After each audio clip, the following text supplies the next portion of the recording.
اللہ تعالیٰ نے ہم پر یہ فضل فرمایا ہے کہ ہمیں اللہ نے عظمتوں والے محبوب عطا فرمائے۔ نبی پاک صلی اللہ تعالیٰ علیہ وسلم کا علم بھی بڑا عظیم ہے، حضور کے معجزات بھی بڑے عظیم ہیں، کمالات بھی بڑے عظیم ہیں، فضائل، شمائل، خصائل۔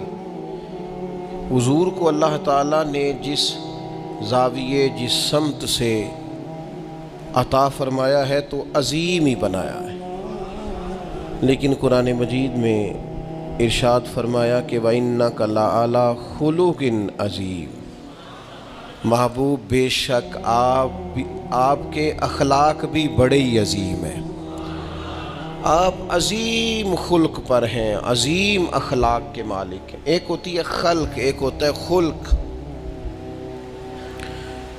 خلق کہتے ہیں انسان کی ظاہری تخلیق کو، اس کی ظاہری خد و خال کو، صورت کو، اور خلق کہتے ہیں اس کے باطنی اوصاف کو، اس کی سوچ کو، اس کی نرم دلی کو، اس کے اچھے جذبات کو، اس کے خلوص کو، اس کی عاجزی کو، اس کی محبت کو، اس کے للہیت کو، اس کے باطن کے اندر جو لوگوں کے لیے اچھے جذبات ہوتے ہیں، اس کو خلق کہتے ہیں۔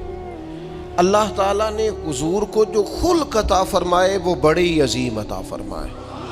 نبی پاک علیہ الصلاۃ والسلام کے اخلاق کے اندر جو کمالات تھے وہ ذرا انفرادی تھے۔ ہمارا آج جو سب سے بڑا مسئلہ ہے وہ نہ اقتصادی ہے نہ معاشرتی ہے، ہمارا سب سے بڑا مسئلہ اخلاقی مسئلہ ہے۔ قومیں، ملتیں، قبیلے جب اخلاق چھوڑ جاتے ہیں اور جب وزاداری چھوڑ جاتے ہیں اور جب عظمت کردار چھوڑ جاتے ہیں تو وہ خود بخود بیک ہونے لگتے ہیں، وہ پیچھے ہٹنے لگتے ہیں۔ بہت سارے لوگ بام عروج پر ہوتے ہیں، آگے نکلتے ہیں، لیکن اپنی اخلاقی کمزوریوں کی وجہ سے وہ پستیوں کی طرف سفر شروع کر دیتے ہیں۔ انسان کے لیے سب سے زیادہ ضروری یہ ہوتا ہے کہ وہ اخلاقی مضبوطی اپنی طبیعت میں پیدا کرے۔ بہت سارے دوست لوگوں سے پیار کرتے ہیں، لیکن بعد میں جب وہ ان کا اخلاقی رویہ دیکھتے ہیں تو خود بخود پیچھے ہٹ جاتے ہیں۔ ایک ہوتا ہے دوست کا ہونا، احباب کا ہونا، ایک اپنے قریبی لوگ بھی، بہن بھائی بھی اور اولاد بھی انسان کی اخلاقی کمزوریوں کی وجہ سے اس سے پیچھے ہو جاتی ہے۔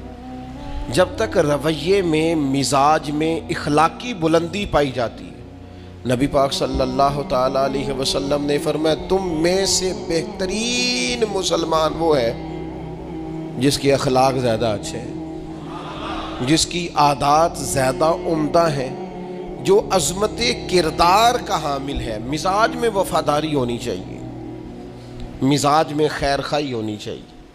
انسان بعض لوگوں کے لفظوں میں عاجزی ہوتی ہے، ویسے وہ عاجز نہیں ہوتے، ملتے بھی جھک کے ہیں، لیکن ویسے عاجز وہ کہتے ہیں میں نے شیشے میں اتار لیا ہے، میں تیز آدمی ہوں، دیکھا میں نے اس کو بھی قائل کر لیا ہے۔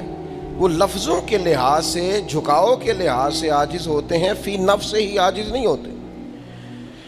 کچھ لوگ جملے کے لحاظ سے، اٹھنے بیٹھنے کے لحاظ سے، آؤ بھگت کے لحاظ سے خدمت گزار ہوتے ہیں، ویسے وہ خدمت گزار نہیں ہوتے۔ کچھ لوگ ایسے ہوتے ہیں جو اچھے جملے ترتیب دے کے کسی کو قائل تو کر لیتے ہیں، اس کو اپنی ہمدردی کا اظہار تو دلاتے ہیں، اشک شوئی تو کرتے ہیں، تسلی تشفی تو دیتے ہیں، ویسے خیر خواہ نہیں ہوتے۔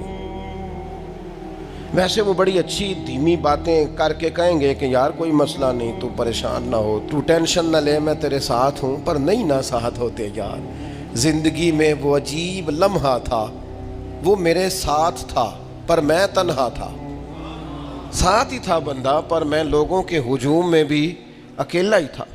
اپنے اخلاقی رویے میں، خلق میں، مزاج میں، یعنی ڈھل جائے طبیعت انسان کی، اس کے رویے عمدہ ہو جائیں اور یہ کام کشید نہ کرنا پڑے اسے۔ ہمارے علماء نے لکھا ہے خلق کا معنی یہ ہے کہ اچھے کام کرنے میں تکلیف نہ اٹھانی پڑے، خلق کا معنی یہ ہے کہ اچھے کام خود بخود بندے سے ہونے شروع ہو جائے، وہ خود بخود اچھے کاموں کی طرف اس کی طبیعت مائل ہو جائے، توجہ ہو جائے اس کا مزاج بن جائے۔ یہ کب ہوتا ہے؟ کس وقت ممکن ہوتا ہے؟ جب آپ ہر وقت کی اخلاقی بلندی حاصل کرتے ہیں۔ نبی پاک صلی اللہ تعالیٰ علیہ وآلہ وسلم کا ایک طریقہ تھا کہ حضور کے مزاج میں اخلاق۔ بعض لوگ ایسے ہوتے ہیں جو بعض اوقات ایسی حرکت کرتے ہیں، ہوتے ہیں لوگ جو ایسی حرکت کرتے ہیں کہ سخت رد عمل کی ضرورت ہوتی ہے۔ بندے کا دل کرتا ہے نرا ڈانٹے نہ، ڈنڈا بھی پکڑ لے، کرتے ہیں بعض اوقات بعض دوست ایسے کام۔ اور پھر ایک اور بڑا خطرناک رویہ ہوتا ہے۔ آپ کو پتہ ہے اسلام نے سب سے زیادہ ناپسند کسے کیا؟ غیبت کو۔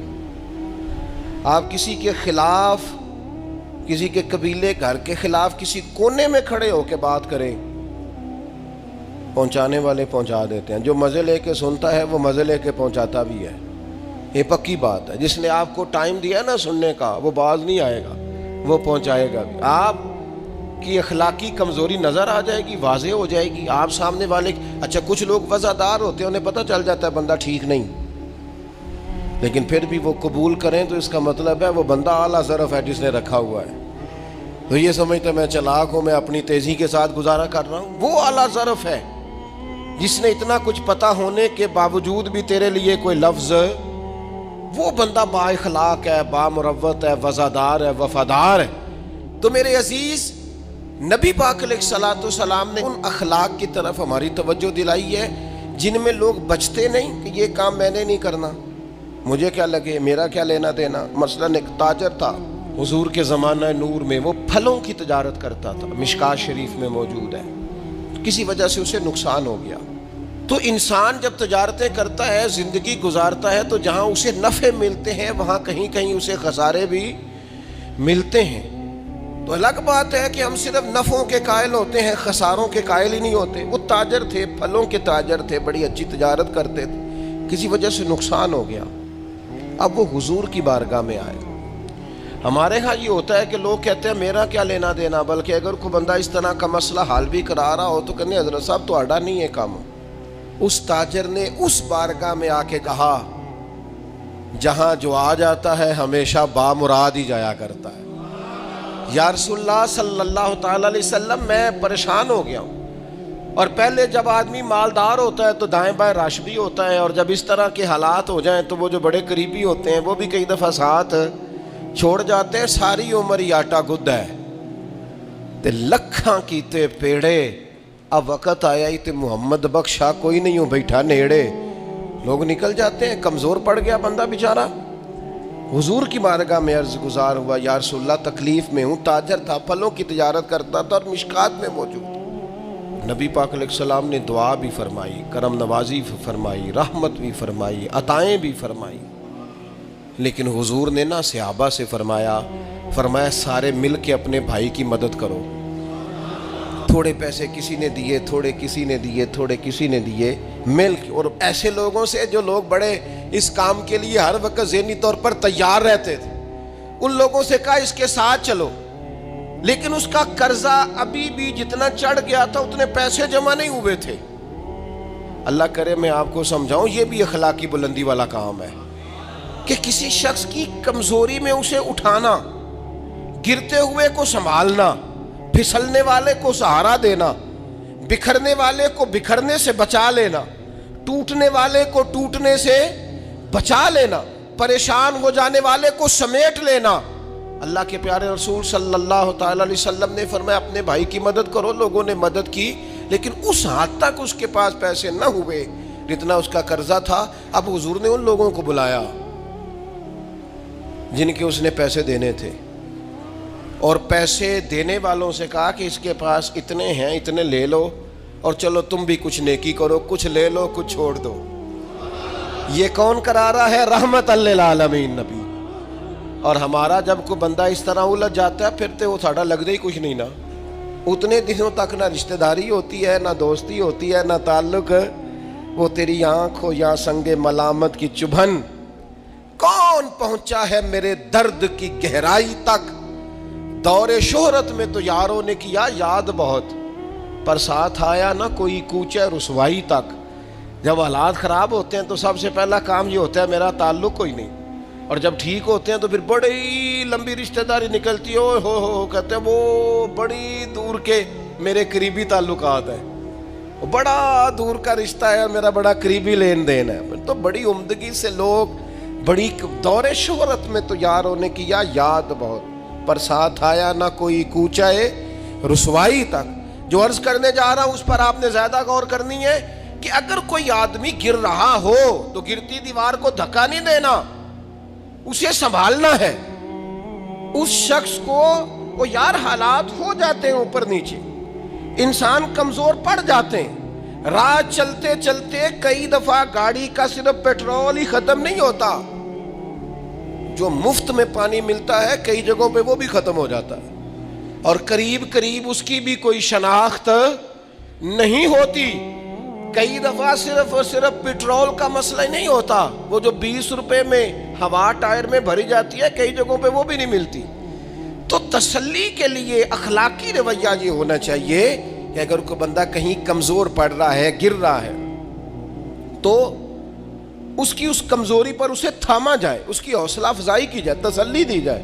لیکن ہمارا یہ ماحول نہیں ہوتا. میں اکثر کہتا ہوں دوستوں سے کہ جو آدمی اپنے گھر کی تیسری منزل شروع کرتا ہے نا، تیسرا لینٹر ڈالتا ہے، اسے سارے جا کے انہیں پائیا کو کم ہو جاتے دسی بھائی انہیں کیوں دسنا ہے، مالدار آدمی ہے تیسرا لینٹر ڈال رہا ہے. لیکن وہ بیچارہ غریب آدمی جو بالے ڈال رہا ہے اور لکڑی کی چھت ڈال رہا ہے، وہ اگر کسی سے جا کے کہتا ہے نا تھوڑی امداد کرا دے میرا کام رک گیا، تو کہتے ہیں آپ نے پہلے بتانا تھا، اب تو نہیں نا، مطلب وہ تو بڑی پرانی بات تھی، وہ تو میں نے بانٹ دیا، رمضان میں بڑا کر دیا، فلانی جگہ بڑا. یہ لہجہ درست، یہ اخلاقی رویہ نہیں.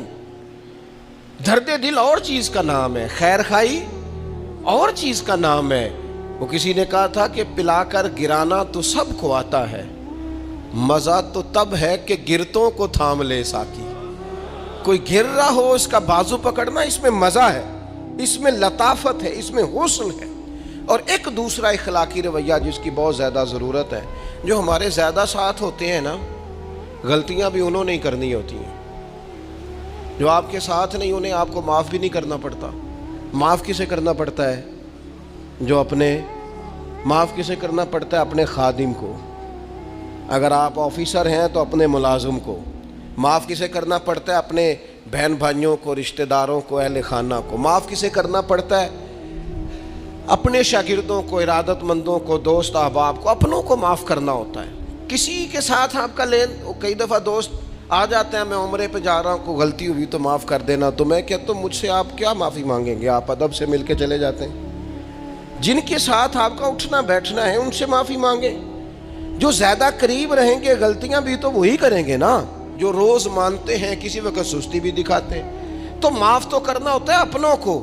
ایک خاص بات کروں آپ سے، بیٹیوں کو معاف نہیں کرنا پڑتا، معاف بہو کو کرنا پڑتا ہے. کر کے تو دیکھو نا یار. ایک معیار ہے بیٹی کے لیے، وہ بیاہ کے کسی جگہ گئی ہے، اس کی شکایت آئی ہے، تو ہمارا جواب یہ ہے کہ ابھی بچی ہے، سیکھتے سیکھتے سیکھ جائے گی. یہ جواب بنائیں بہو کے لیے. اگر وہ غلطی کرے، اس کی ساس شکایت کرے، اس کا خاوند شکایت کرے، تو یہ بہو کے لیے بولیں کہ ابھی بچی ہے، سیکھتے سیکھتے. یہ بہو کے لیے بات کریں کہ بچی ہے، سیکھتے سیکھتے. یہ بہو کے لیے ضرورت ہے اس کی. بیٹی کے لیے تو اس کی ضرورت، بیٹی غلطی کرے تو اس کے وکیل بن جاتے ہیں. ساری زندگی ساس سسر اپنی بیٹی کے وکیل رہتے ہیں اور اپنی بہو کے جج بنے رہتے ہیں.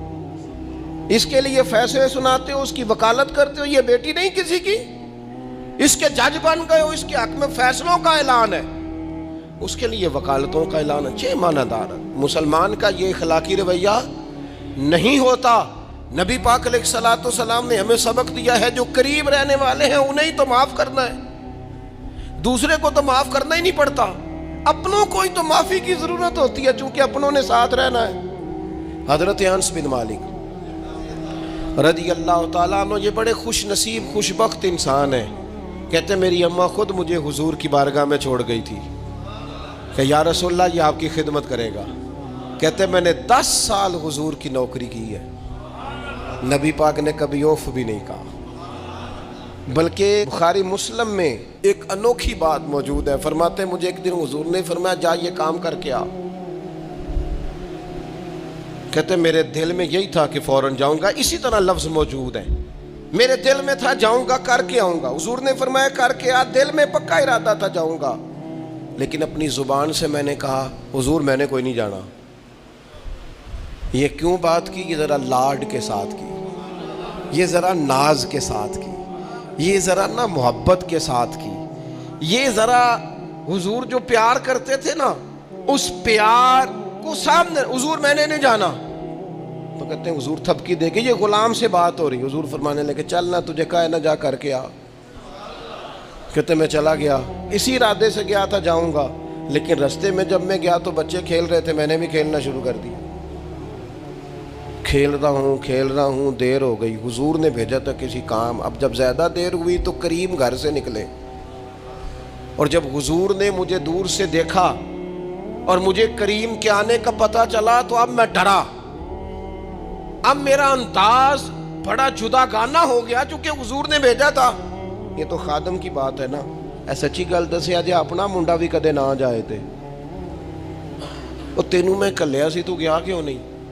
ناراض نہیں ہونا آپ نے, لیکن چلو بچہ ہے, کسی وقت دیر سویر بھی ہو ہی جاتی ہے, کیوں اتنی سختی کرتے ہیں؟ حضرت انس بن مالک کہتے ہیں جب حضور کو آتے دیکھا تو میں پوری طرح ڈر گیا, لیکن کریم محبوب جب میرے قریب آئے اور مجھے ڈرا ہوا دیکھا نا تو پھر رحمت للعالمین محبوب کی رحمت کا بادل چھایا.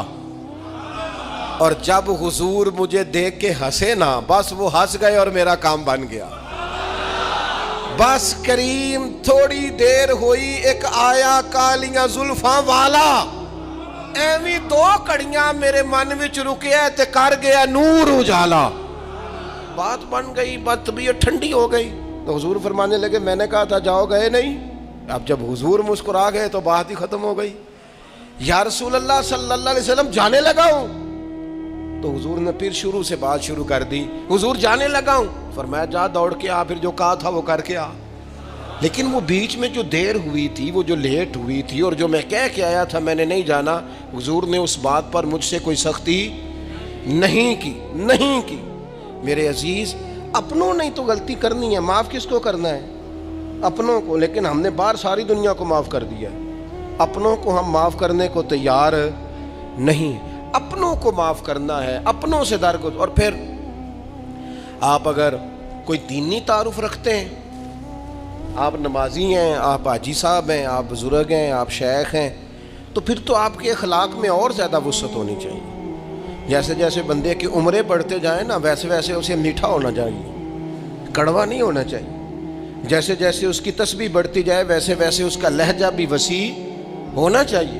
اس کے مزاج کے اندر دینی اگر آپ تعارف رکھتے ہیں تو پھر تو آپ کو, میں آپ سے عرض کروں, میں کئی دفعہ دوستوں سے شکوہ کرتا ہوں, میں کہتا ہوں یار ہم تو جو کہنا چاہتے ہیں وہ بھی نہیں کہہ سکتے. ہم تو سونا چاہتے ہیں, ڈھب سے سو نہیں سکتے, ڈھونڈتے پھرتے ہیں جگہ ملے کوئی آرام کرنے کو. کیوں؟ اس لیے کہ دینی تعارف رکھتے ہیں. آپ نے وہ دعویٰ ہی نہیں کرنا تھا, یہاں تے چٹی چادر لا دے نا کڑیے تے پین فقیران دی لوئی, چٹی چادر تے پھر داغ لگیندا ہی تے لوئی نو داغ نہ کوئی. جب آپ کا دعویٰ ہے کہ ہم نے کام کرنا ہے اور بڑی اوپر والی سطح پہ کرنا ہے, تو پھر آپ آرام ڈھونڈتے پھریں, پھر آپ قرار ڈھونڈتے پھریں. تو یہ تو دو باتیں ہو گئی. ایک بات کرنی پڑے گی, دینی تعارف رکھنے والے آدمی نے اگر اس نے دین سکھانا ہے اپنے بچوں کو, اپنے گھر والوں کو, تو حسن اخلاق سے سکھائے گا.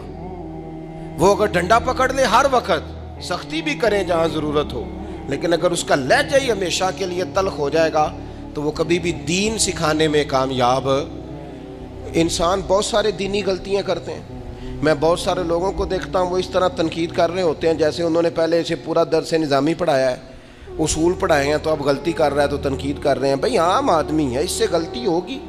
بڑی اہم بات بھی, بہت بڑا آدمی بنیادی بات سے بھی کسی وقت ناآشنا ہو سکتا ہے, لیکن آپ کے لہجے میں سختی ہے, آپ بات کرتے ہیں تو تلخ کرتے ہیں, آپ سے کوئی دینی کلام کیا جاتا ہے تو آپ سخت ہیں. دینی لوگوں کو چاہیے کہ وہ دین سکھائیں تو اس میں بہت زیادہ اخلاق کا خیال رکھیں.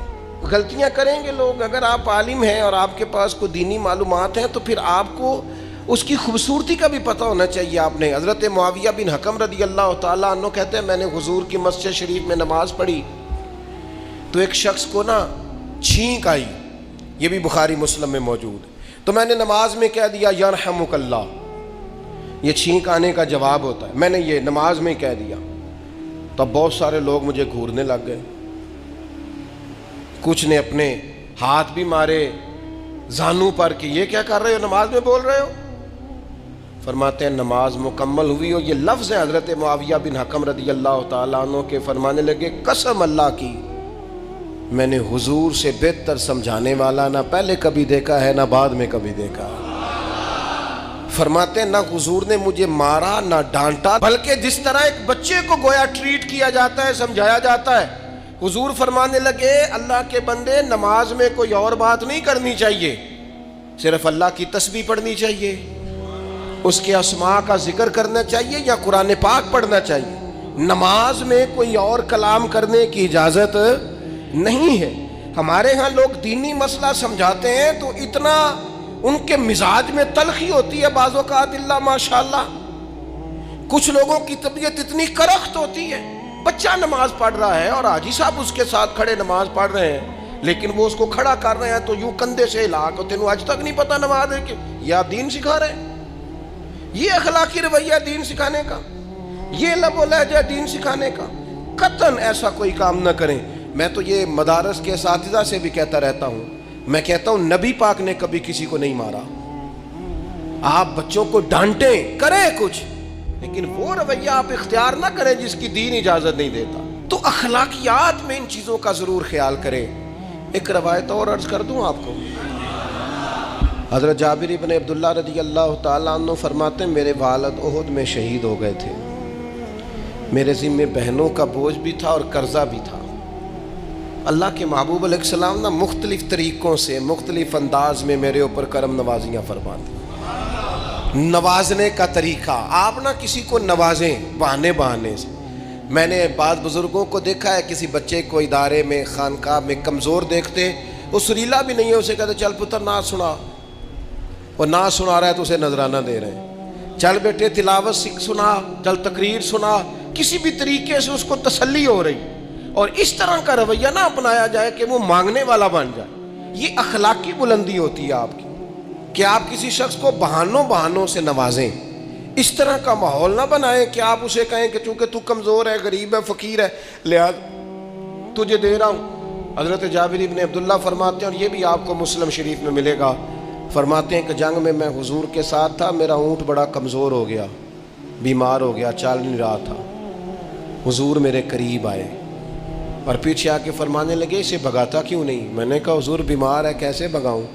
تو نبی پاک نے نا اونٹ کو ایک درہ لگایا اور گویا پیغمبر اعظم نے حکم دیا, نبی رحمت نے, نبی اکرم نے حکم دیا, فرمایا اونٹ بھاگتا کیوں نہیں.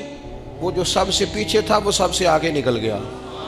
واہ کیا جود و کرم ہے شہ بطحا تیرا, اور نہیں سنتا ہی نہیں مانگنے والا تیرا. سرکار نے حکم دیا, وہ اونٹ سب سے آگے نکل گیا. اب حضور گھوڑا دوڑا کے آگے آئے, فرمانے لگے جابر یہ اونٹ میرے ہاتھ بیچ نہیں دیتا.